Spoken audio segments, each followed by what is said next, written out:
Bribka RR tolak permintaan Ferdy Sambo untuk tembak Brigadir J. Kini balik arah dari skenario. Pengacara Bribka Riki Rizal, Erman Umar mengungkap kesaksian kliennya saat dipanggil Ferdy Sambo ketika berada di rumah pribadi Ijen Ferdy Sambo di Jalan Saguling, Jakarta. Saat itu Ferdy Sambo bertanya kepada Bribka RR mengenai apa yang terjadi di Magelang. Menurut Erman, di ruangan itu juga ada Putri. Istri Ferdy Sambo juga mengatakan bahwa Yosua melakukan pelecehan terhadap dirinya. Kemudian saat itu, Ferdy Sambo menanyakan langsung kepada Bribka Riki kesanggupannya menembak Brigadir J. Bribka Riki mengaku tidak kuat mental menembak Brigadir J. Karena alasan itu, dia menolak perintah Ijen Ferdy Sambo menembak Brigadir J. Lebih lanjut, Erman juga sempat menanyakan perasaan Bribka Riki setelah kejadian tersebut. Ia menyebutkan kliennya itu memang sempat melihat Ferdy Sambo terguncang dan menangis.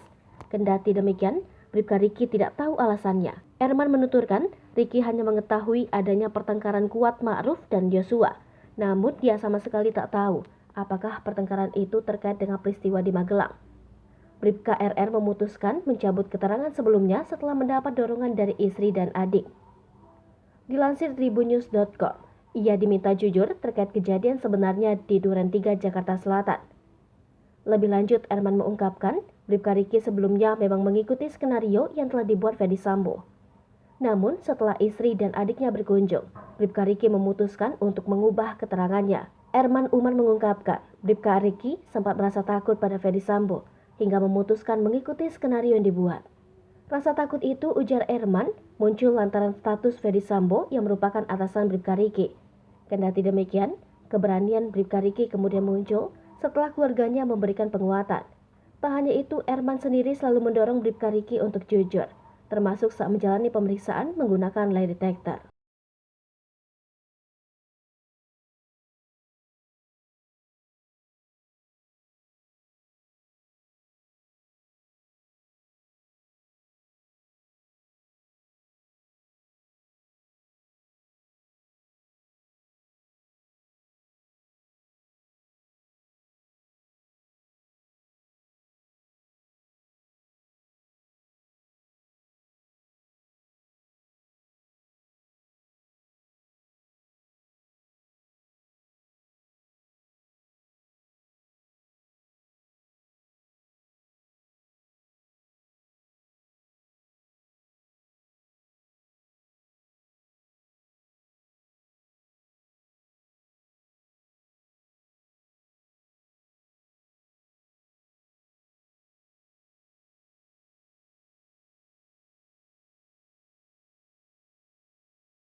Hai pemirsa Sri Popo TV, jangan lupa komen, like, dan subscribe, serta tonton terus berita-berita terupdate lainnya ya.